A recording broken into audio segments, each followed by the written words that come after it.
is carrying you.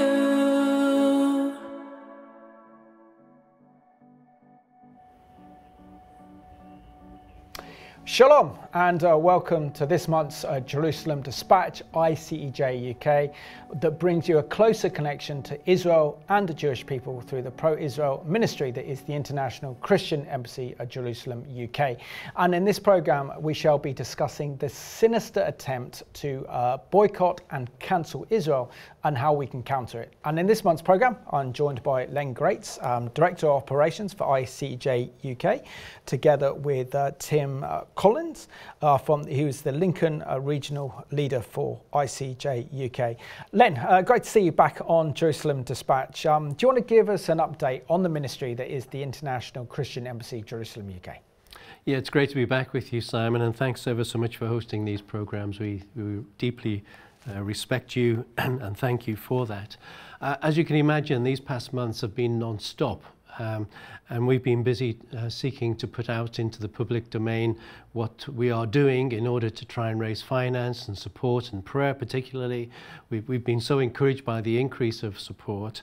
But one little highlight that's happened in the last month is that our National Director David Elms and myself were in Helsinki, Finland for the International Leaders Conference. That's the, we have about over 90 branches worldwide. And each year the international leaders get together and share what we're doing, hear reports about what's going around the world. And it's always so humbling to hear what God is doing around the world.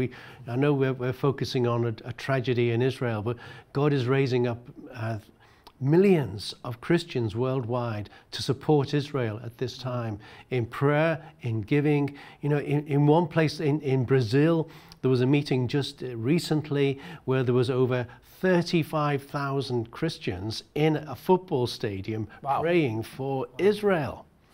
So in the midst of everything that, the challenges, there's these lights, bright lights that are happening. So it was great to be there in Helsinki, hear these reports and to see what God is doing around the world to support Israel. Sometimes you can feel very much alone, but actually we're part of a big army, a part of a big family. And thankfully, around the globe, particularly those outside of Europe, they're very, very pro-Israel and doing amazing things. That's a great report. Thank you for sharing, Len. And Tim, it's great to have you back on the programme. And Tim, do you want to share a little bit about what you are doing in the East Midlands up in Lincolnshire for Israel? Yeah, well, East Midlands is almost an unknown region of the UK. We've had a couple of conferences in the last few years from speakers that are from Israel. Salim Shalash is an Arab pastor who's doing great work there. Tom Craig, who's an author who's living in the Middle East, giving us their perspectives, because we want people to have the perspective of what's actually going on the ground rather than what they read in the media, which is not always what the exact what's going on the ground. We're actually connecting with Jewish communities as well, and we're building bridges and developing a base, a prayer partner base with Christians and churches within the county, within the region, which is essential for this time. Excellent. And Len, do you want to share us the exciting news about, is it the one of the first conferences to be held up in Scotland for ICEJ UK? Yeah, it is the very first conference. It's actually our second attempt, but our first conference. And because we felt for some time that really, the United Kingdom includes Scotland and Wales and Northern Ireland. We have a very, very successful branch in Northern Ireland. And we have some small representation in Wales, but very, very little in Scotland. And so this is an attempt to break out into the Scottish Christian world up there. And so on the 20th of July, we're having our very first conference up there. We have the same pastor who was at Tim's church, Pastor Salim Shalash, who's an amazing Arab pastor from Nazareth, who is a Zionist. He's an Arab Zionist. There's not many of those around, but he is unashamedly a supporter of Israel, great speaker on the subject as well. So if you can get to this, it's at St. Thomas's Church in Edinburgh. on the 20th of July. And one of the other speakers is a lady by the name of Jenny Milne. Jenny is a lecturer at the Robert Gordon University in photography, and she did some research into her background some years ago and discovered some very, very interesting things. She has an amazing testimony. So please come along and join us in Edinburgh on the 20th of July. It's a free event. So please come, listen to Pastor Salim Shalash and Jenny Milne, and you'll be really, really blessed. Yeah, Jenny's great. I had her on the Middle East Report sharing her testimony, which is very powerful.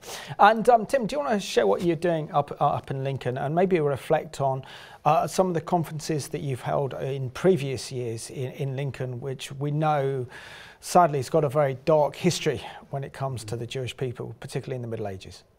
Yeah, the first conference we had was a prayer conference in Lincoln. That was in 2020, but that actually generated the ground for the Lincoln Jewish Memorial Stone, which came out of that, the conception for that. And we're happy to say that from that, now we'll be presenting the Lincoln Jewish Memorial Stone later on this year to the Jewish community in Lincoln. It's based on modelled on the Magdala stone, which is an incredible stone which probably Jesus may have seen and when he ministered in the synagogues around the Galilee, that he may have ministered and seen himself. Excellent. And Len, do you want to explain to our viewers how vital it is at this time to really support Israel, to support the Jewish people, and to show that practical love and support? And of course they can do that through the vehicle that is the International Christian Embassy at Jerusalem, UK. Well, the International Christian Embassy can only do what the supporters allow it to do. You know, we don't have any donors. You know, all the finances comes into us comes through personal sacrifice of thousands of Christians around the UK, and we want to say thank you to you. It means so much. It's impacting people's lives, and it's changing Jewish perceptions of Christianity even today as we speak. And please join us on these programs regularly. We're you know, the Jerusalem Dispatch is every month, the first Monday and the first Thursday of every month, and you'll get up-to-date information to help you with your prayer. If you want some backdated watching to do, we have a YouTube channel which has all the previous recordings and other stuff as well that we've done over these past years. Simon does a fantastic job doing interviews with Jerusalem Dispatch interviews with some amazing personalities. So please join us on our YouTube channel and hear about what's happening. Excellent. Let's have a look at this new report produced by Jerusalem, and this is the International Christian Embassy showing partnership with Israel's national emergency, which is Magen David Adom, particularly in light of the horrors of October the 7th.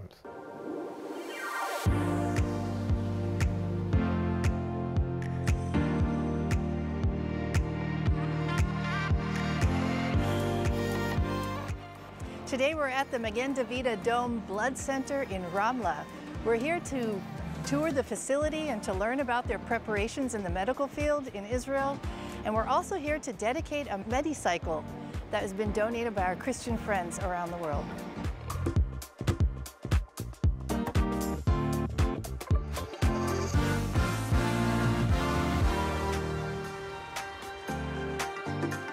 We are just unveiling in a second this motor scooter that already saved the lives of 11 people, even though it's only 1 week old. Wow, here ICJ donated by the generous donation of the Kurian family in Manitoba. Toda Rabah.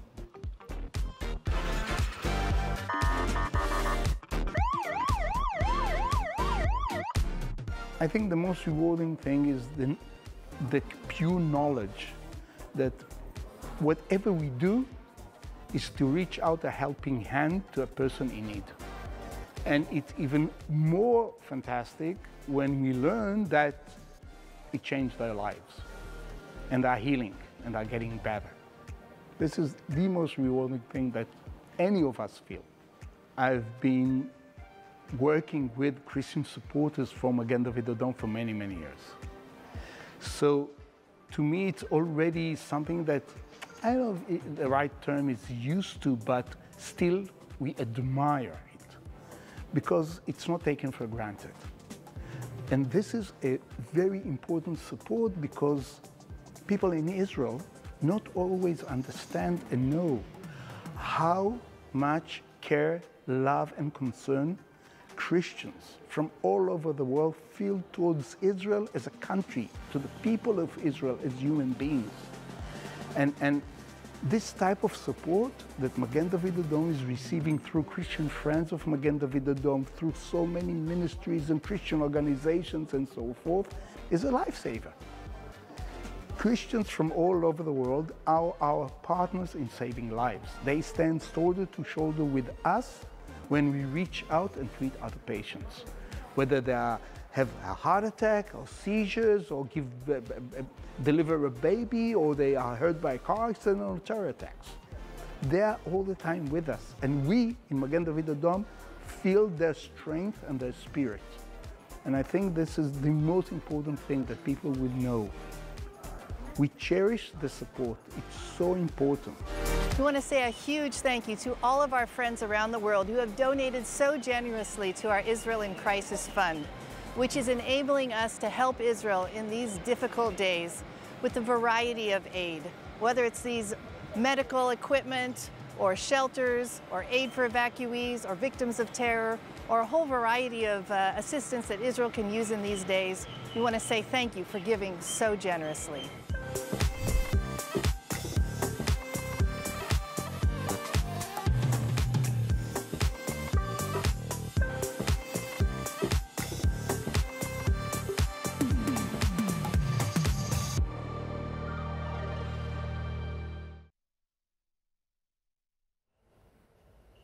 And you can see there where the International Christian Embassy at Jerusalem is really blessing Israel through the incredible work being done by Magen David Adom in saving lives in Israel.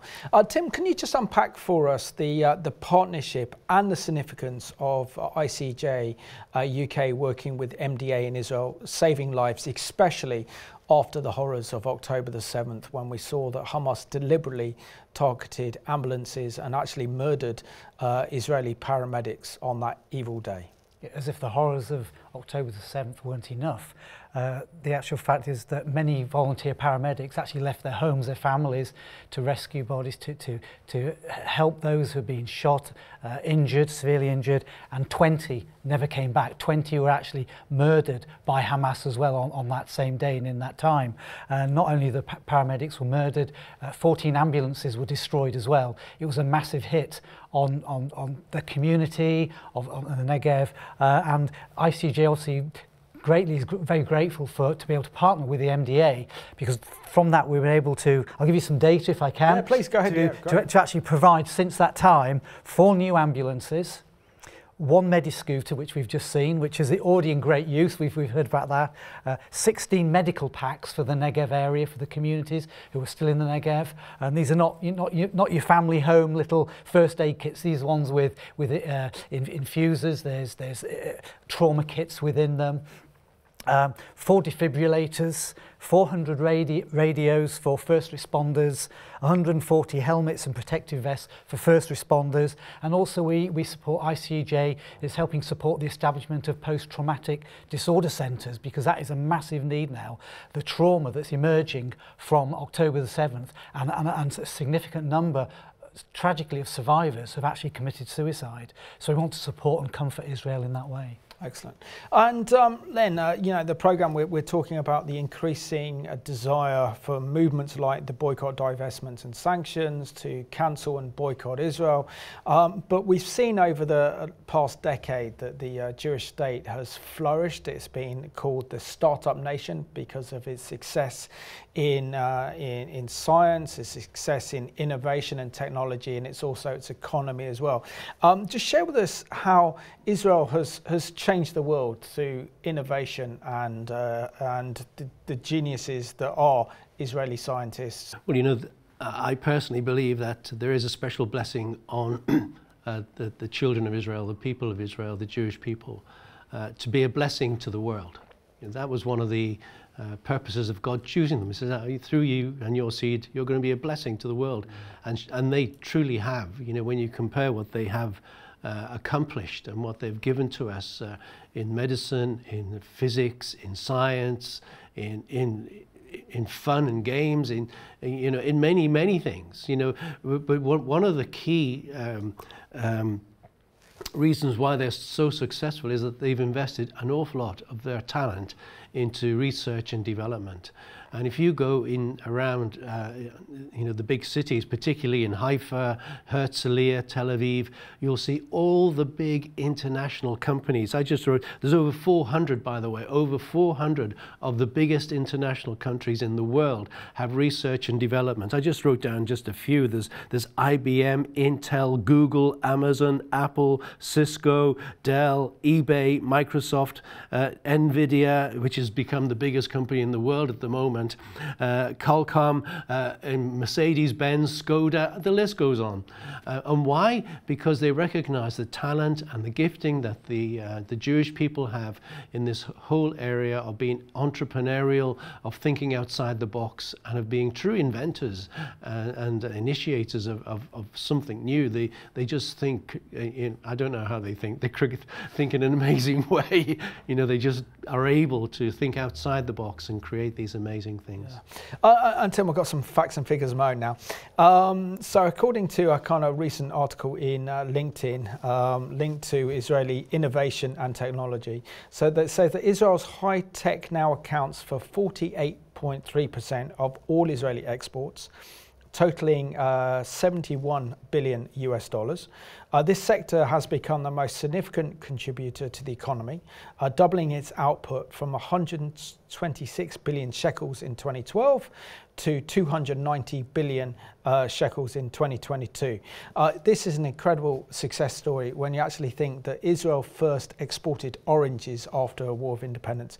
Say how Israel is being blessed in fulfillment of biblical prophecy. It truly is miraculous. We've heard all the high-tech companies that are set up there, and it's all the more miraculous when the British were in the British Mandate for Palestine. They determined with the land 60% desert, it could only support a maximum of 2 million population. And now it's, over 10 million? And that's through innovative and blessings. We believe God says in Scripture we read about the desert blossoming as a rose. And this is another miraculous, it's an impossibility. But Israel seems to rise to the impossibility. And in agriculture, the desert has blossomed to a rose. In the Arava Valley, which is a valley running from the south, the Dead Sea, to the Red Sea, it's totally arid. Nothing grows there, but it's blossoming as a rose. And it's the centres of high-tech agriculture. And the technological use of water in agriculture now is that Israel can get 10 to 20% more per crop than in the region anyway from most crops, and that Israel, through smart use of technology and water usage, exports water to Jordan. And it has even been able to double that level of exportation in the last few years. Well, it was incredible. So let's have a look now at Encounter Israel, our crowd, looking at how Israel has become the hub for innovation and technology, and that Israel truly is the startup nation.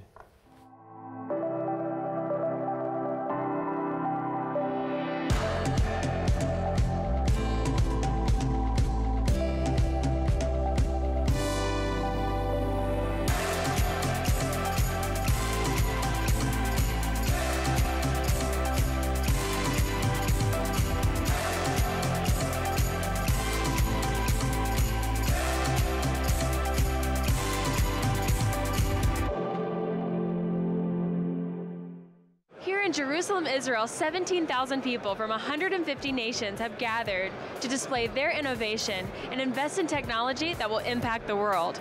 We'll show you how the cutting-edge world encounters Israel.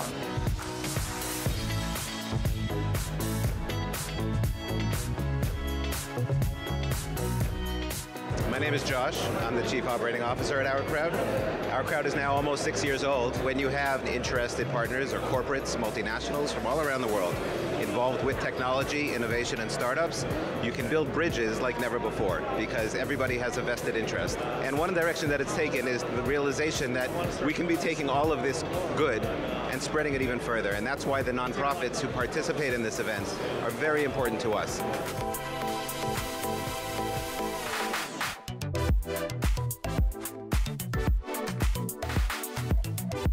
My My name is Maxim Pasik, and I am the chairman of company Watergen. And our company is making water from air. We are now in Jerusalem, in Israel, and actually what I have in my glass is holy water because it's done from the air of Jerusalem. So this is actually the medium device that produces around 900 liters of water per day. And this is the small device that's producing around 30 liters of water per day. So you can put it at your home, in your office. It's just plug it in into electricity and you have the water. So actually the device here is taking the air inside, cleaning the air. After the air is cleaned, and it's very simple to clean the air, it's going to the cleaning process, mineralization process. The device has internal tank, and you have all the time the drinking water. So what you need to do is to put it in the electricity, to press the button, and you have the pure, clean drinking water to drink. The best water in the world, L'chaim.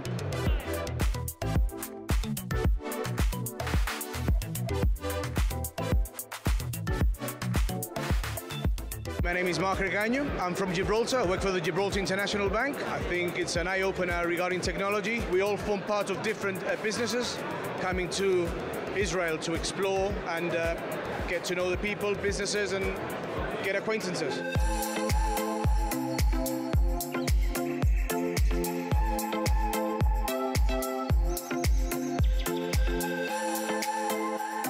Every company that we invest in, by mandate, we actually insist that they allocate part of their company through Tmura, and a wonderful organization, to charity, to giving back to society. It's not just the people who are benefiting technologies, but it's the hard work of places like ICEJ and many others that you see under our roof and here with us today, and we're really proud of that.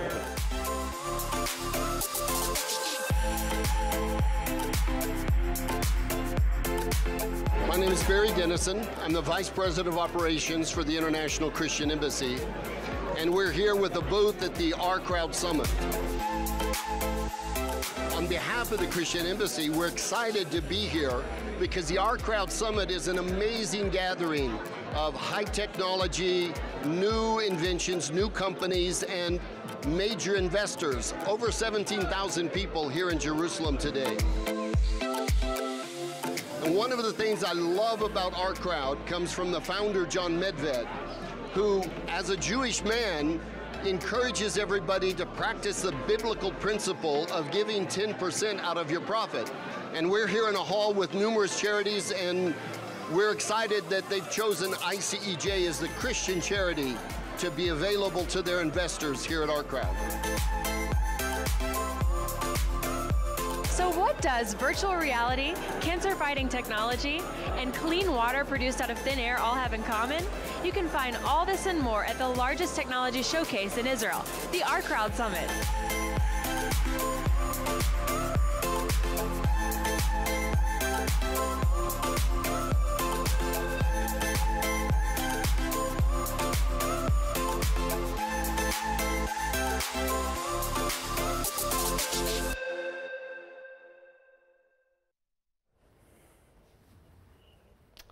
And that ICEJ TV report's a few years old, and I can imagine over the last few years Israeli technology has boomed even more, particularly in the sector of artificial intelligence. Len, if we look at some of Israel's incredible inventions, they are literally been life-changing. So we've got something with the incredible pill cam. We've got drip irrigation. We've got something called Rewalk, Waze, the USB flash drive, Mobileye for driverless cars, which we saw on that news report there. And also we have desert irrigation. And also Israel's leading the world in terms of AI technology. Just share with us how Israel has brought such a blessing to the world through innovation and scientific developments. Well, today I was very grateful for some of the technology because I came here using a mobile phone and using Waze. And you know, the first mobile phone was produced in Israel, was created in Israel with Motorola. and you know, the whole aspect of mobile phone technology has grown through their research and development. Some of the smallest chips are developed in Israel that can fit in to a phone. When you think that the phones that we have in our hands today are better than the computers that sent a man to the moon. You know, they're just such complicated devices. And as I say, I used Waze, the mapping system, which, you know, I always use it actually, because even if I know the way, I use Waze because it monitors the traffic. So it tells me where the traffic jams are. But no, we've all benefited from it. I'm sure people have benefited without them knowing. You know, most people are totally ignorant of the blessing of Israel's been to them personally. You know, their medicines, you know, there are 20% of British medicines have origins, maybe not all produced there, but they had their origins in some form or other through research and development in Israel. You know, we've all benefited from it. We've benefited in our homes, we've benefited in our cars, we've benefited in so many ways. And as I mentioned earlier, it's just an outworking of what God said to the Jewish people, to Abraham. He said that through your seed, you know, you'll bless the world. And you know, I've been blessed abundantly by Israeli technology and creation and the things that they've gifted to us. And there's many people out there who are alive today because of that. Absolutely. So let's have a look at 7 Israeli inventions that changed the world. And this is courtesy of the Israeli government. Did you know that there's a machine that turns air into water? And that there's technology that allows cars to drive on their own? I didn't either. But right here are 7 amazing Israeli inventions that will change lives forever. This incredible invention uses artificial intelligence and a smart camera to help the blind discover the world around them. I'm not blind, but if I was blind, I'd be like, whoa! Gosh, I'm thirsty, but the sink is all the way over there. Only there was a machine that could create water out of thin air. Wait a minute. Introducing WaterGen, an amazing new machine. Groundbreaking technology. It turns air into water. Air into water. Pulse and more. This miraculous handheld device lets women take ultrasounds on their cell phones and then mail them to their doctors. Congratulations, it's a pizza.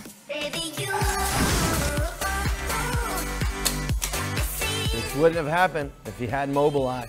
Mobileye is a vision-based advanced driver assistance system that helps prevent car accidents, and it's the main technology behind autonomous cars. But real autonomous cars, not like this one. This is a toy. Clone.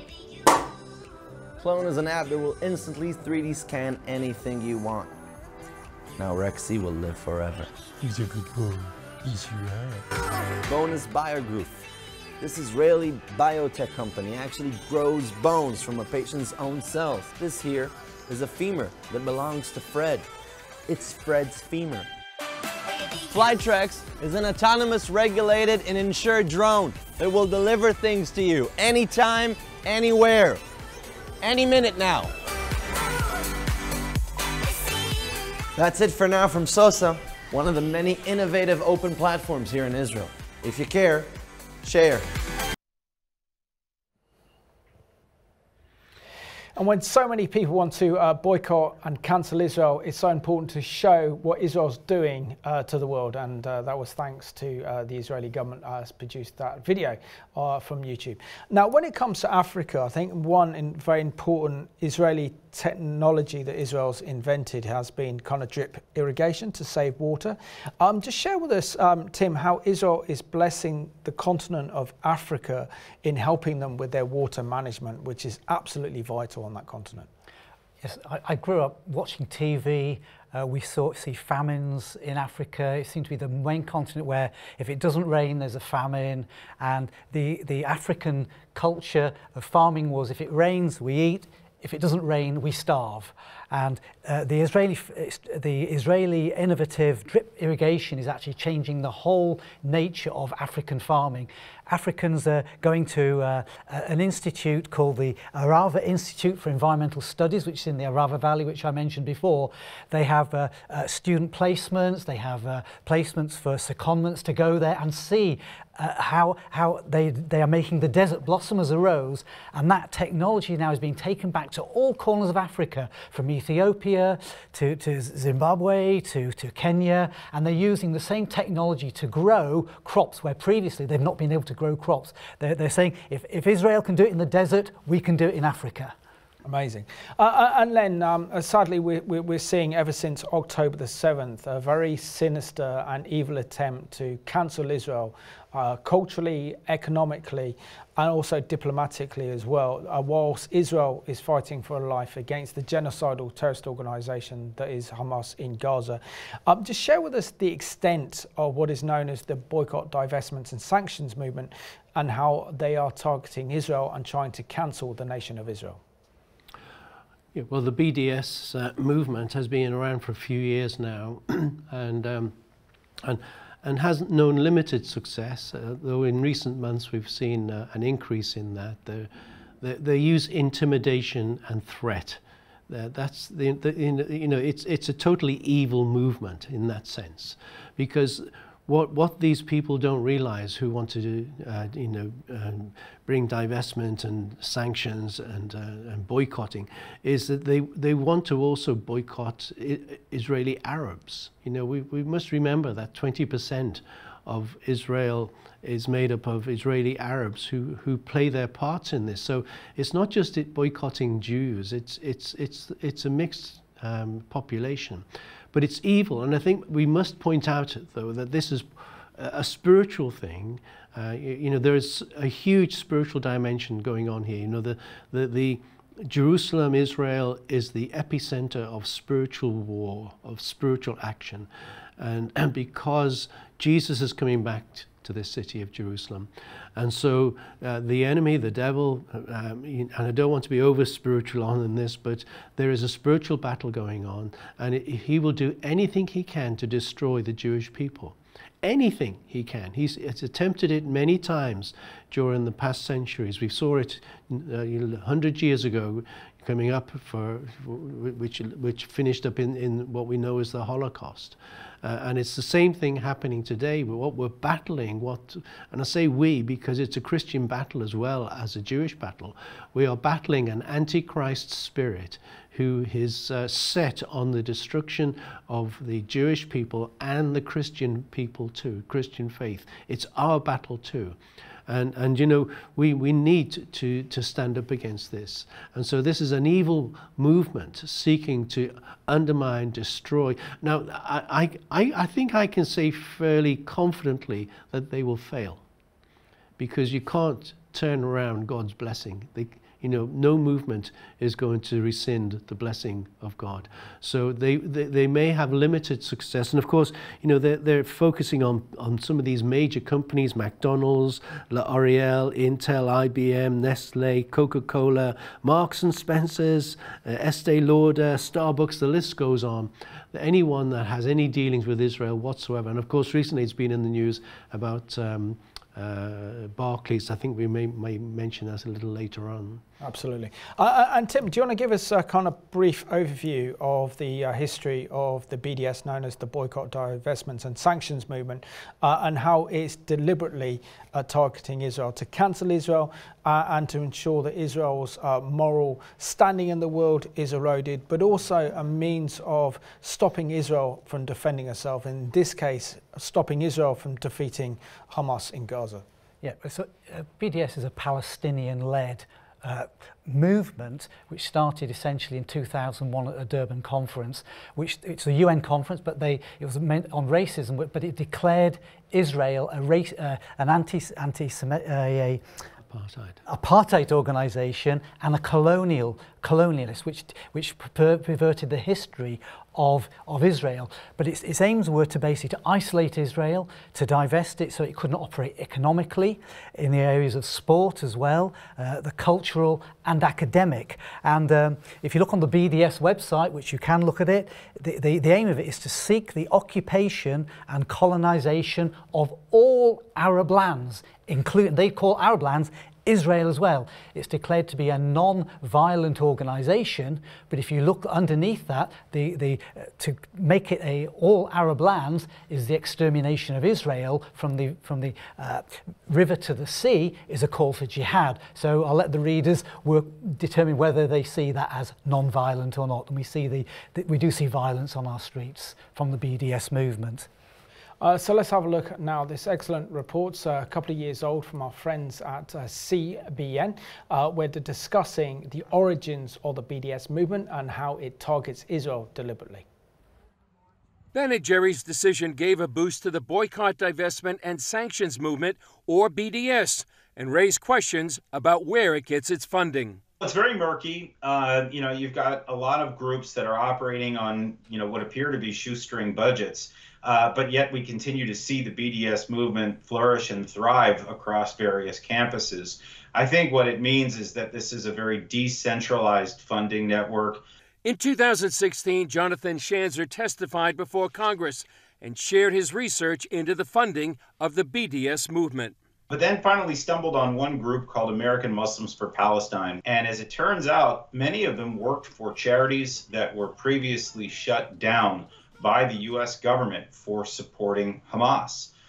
This, of course, came as a surprise to us, and the more we dug, the more we realized that there was a network, a relatively small one, but apparently influential, that was active on campus. I think it ultimately demonstrated that even if this group is not engaging in anything illegal, and I think it's important to stress that their background is important, that this is not just simply a social justice movement, but rather a group that is motivated by very ideological reasons. Schanzer tells CBN News the network is doing now what it did in 2016. In a related development, Israel recently targeted 6 NGOs for aiding the Popular Front for the Liberation of Palestine, or PFLP. That group is designated as a terror organization by the U.S. So what we're also seeing is that a number of these so-called charities and NGOs really cover for terror groups like PFLP and others as a way to funnel money that ultimately goes to these groups for the purpose of carrying out boycott activities. Arsen Ostrovsky says boycott activities go back 20 years to the movement's beginning at a UN conference in South Africa designed to fight racism. Instead of the international community coming together to fight racism, it ended up coming together to promote racism and against one state and one state only, the Jewish state Israel. And Nat Wilf says that helped propel BDS to become a key weapon against the Jewish state. So BDS, the right of return, this demand to settle in Israel, have come to the forefront as the only tools by which the Palestinians still hope to achieve their goal. Wilf points out the main tactic is to demonize and delegitimize Israel. The placard strategy is the equations that everyone who goes to an anti-Israel demonstration sees on their placards. Zionism equals, or Israel equals, or sometimes it just says the Star of David equals. These words are all chosen because in our collective consciousness they connote evil. So what happens through the placard strategy is basically people are exposed to an ongoing refrain that says Zionism, Israel, Star of David equals evil. That, according to Wilf, promotes the idea of Israel as the global villain. Now, there is no greater good in this world than the eradication of evil. So if you create this mental mindset, you create a global mindset that there is an evil out there, and the evil is Israel and Zionism. You're basically saying, because Israel, Zionism, and the Star of David are evil, whatever you do to rid the world of this evil will be justified. Ostrovsky says this helps explain the growth of violence worldwide against Jews earlier this year during Israel's war with Hamas in Gaza. Now, this doesn't happen in a vacuum. It is a direct result of this pervasive discourse singling out and vilifying the Jewish state for opprobrium, and that goes to the very core, the very center of what the BDS movement is doing. And since much of this discourse happens at colleges and universities, BDS creates an unsafe place for young Jewish students. Especially students who identify as Zionist or pro-Israel, to the point that today more and more Jewish students are looking at whether their campus has a substantial BDS presence before choosing a college. The economic impact of BDS on Israel seems minimal, especially as the startup nation gets financially stronger through ties with its Arab neighbors and the Abraham Accords. Shanzer warns, however, the battleground is not so much the economy, but the hearts and minds of the next generations. Particularly on college campuses, teaching them, I think, a lot of falsehoods about Israel, about its history, about its politics. And this will certainly make things more difficult for Israel in the future as it battles future generations of what we would call BDSers. And I think this really represents the great challenge, not a well-funded movement, as some people might suggest. These are the sorts of trappings that we see surrounding the BDS movement, but the ideology is the same. It is the dedication to the destruction of the Jewish state. And unfortunately, this is something that has been around for 7+ decades and counting. Chris Mitchell, CBN News, Jerusalem.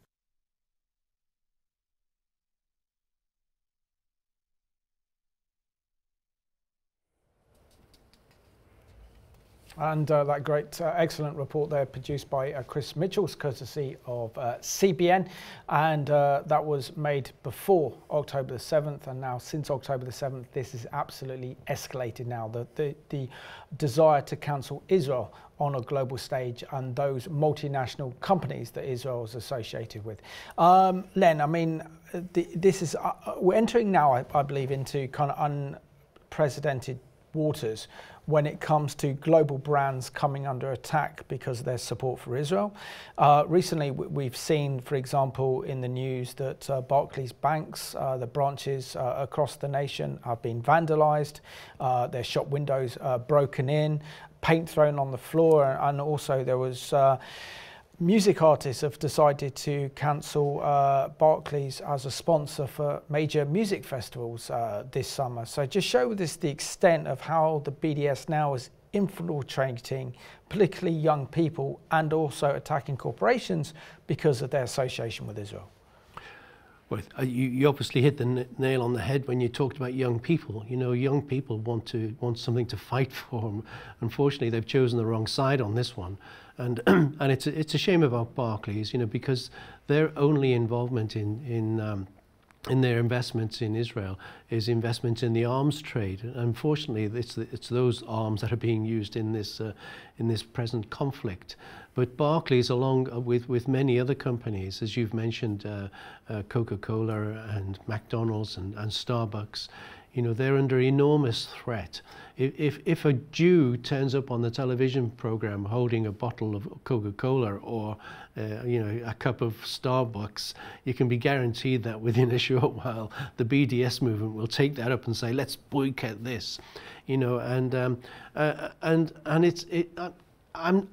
I know it's effective, and I'm not so sure it's going to be that effective because Coca-Cola are, I think, big enough, and some of these things come in peaks and troughs.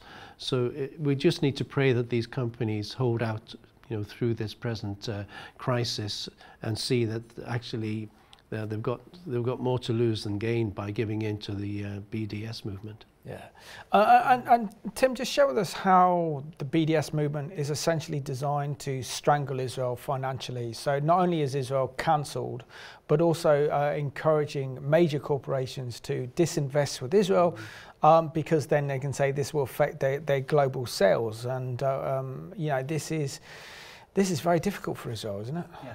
Well, this is the gameplay of the BDS movement.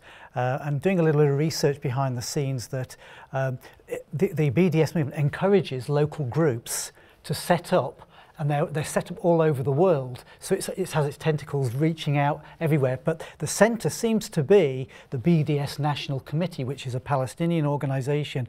And they set up the local groups, which are set up in universities, other groups, sometimes even sort of church and charity groups. They have names like Ethical Consumer, which sounds really good, doesn't it? But I looked at Ethical Consumer.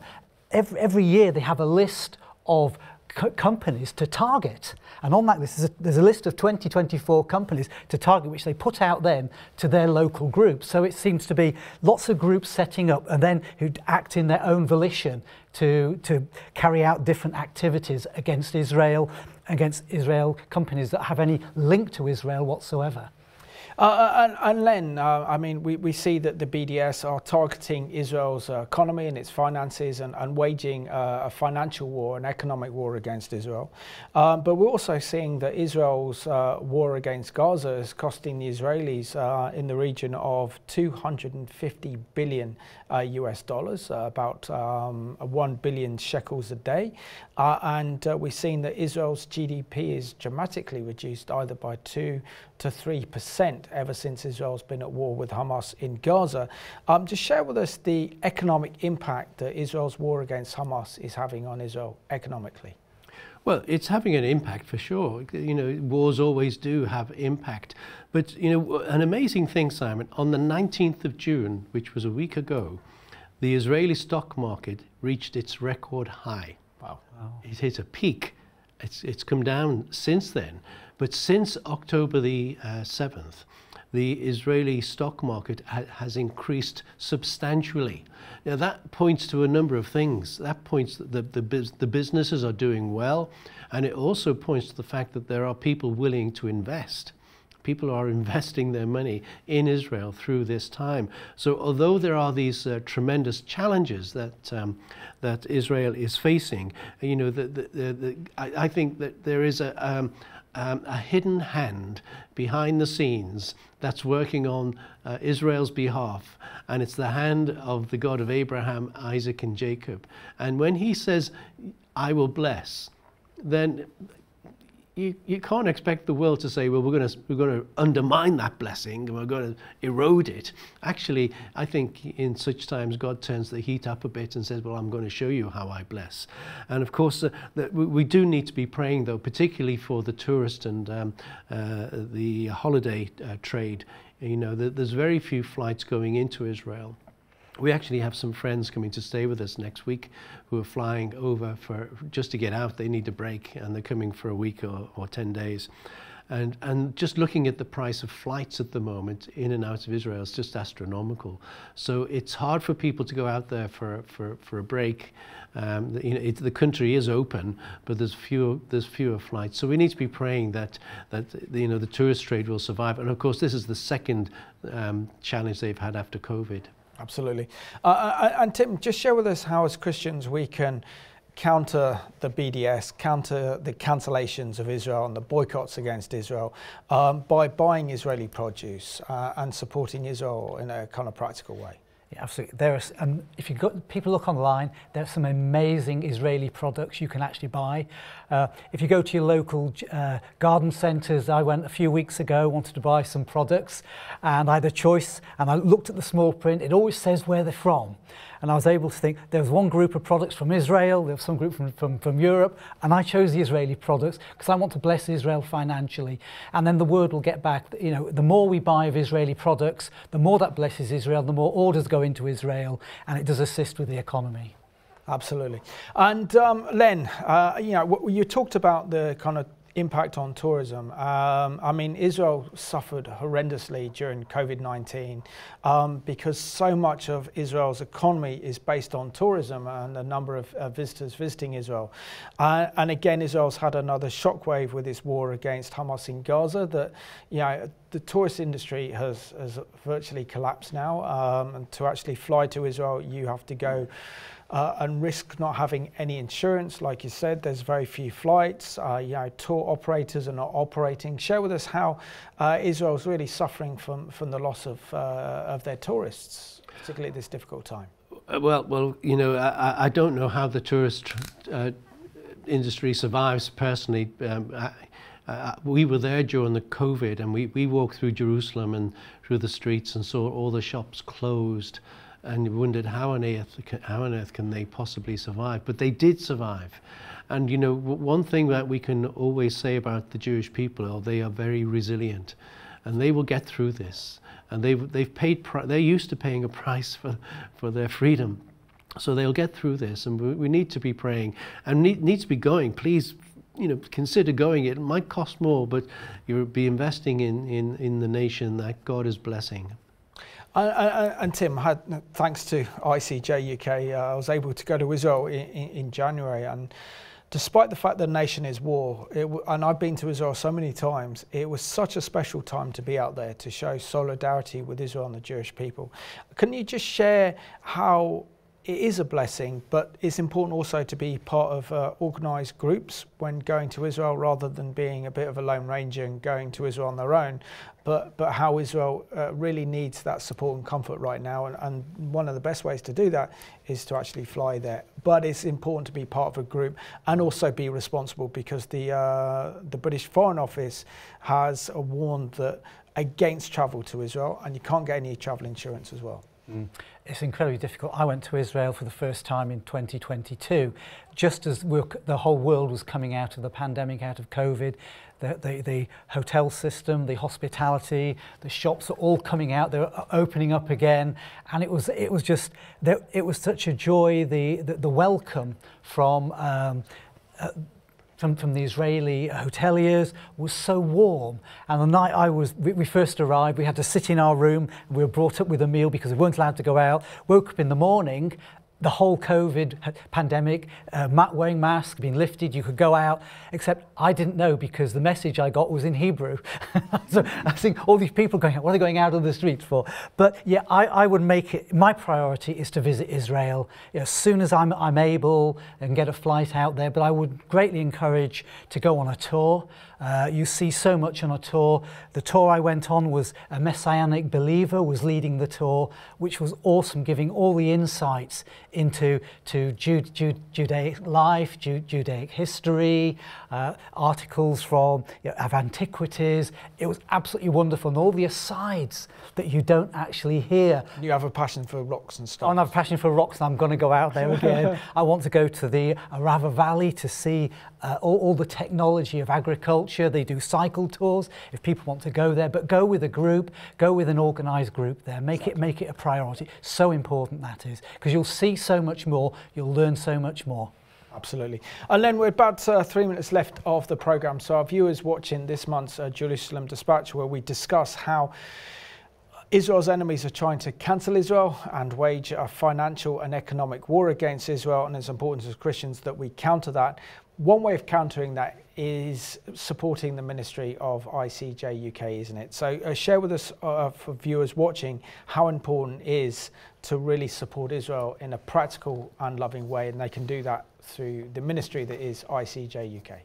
Yeah, thank you, Simon. And thank you, viewers, for watching and supporting our work. We are dependent upon you. We often say that we call ourselves your embassy in Jerusalem.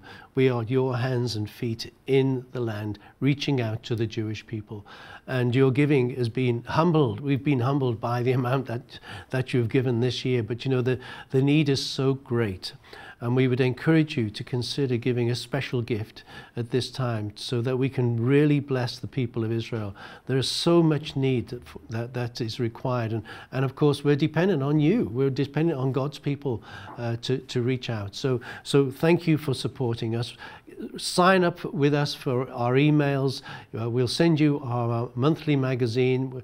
Get involved with us in our important prayer meetings. We have numerous prayer meetings each month, and we are dependent on you. So thank you. Yeah. And Tim, just share with us how exciting it is to be part of the family that is ICJ UK, and knowing that you can support Israel in such a loving and practical way. It's incredible, because you see that globally there is amazing support for Israel. We hear about the 35,000 Brazilians in a stadium praying for Israel, and every country is praying for Israel. I think 90 countries have a branch office of the ICEJ. So there's massive global connections. Every day the ICEJ holds a 2-hour prayer, global prayer for Israel, where we receive updates from as it were, as it's happening on the ground, not through the media, and then we pray for 2 hours, and that's happening every day, and it's happened every day since October the 7th. There's Rosh Chodesh prayer, so sign up for the prayer. get informed, go to one of the conferences, the Scottish conference, and start a local group with, and then connect with ICEJ and say, we want to connect with you, sign up for ICEJ, start a local group, because that's a great starting point. Excellent. So Tim and Len, thank you so much for being my guests on this month's Jerusalem Dispatch. We know that Israel will not be cancelled.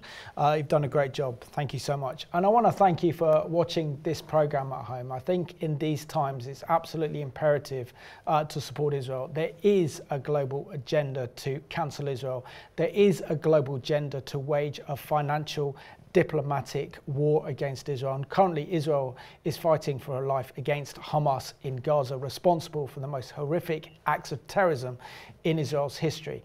You can be a real blessing to Israel and the Jewish people by supporting the International Embassy in their support and love for Israel and the Jewish people. So I want to thank you for watching this month's edition of Jerusalem Dispatch, ICEJ UK.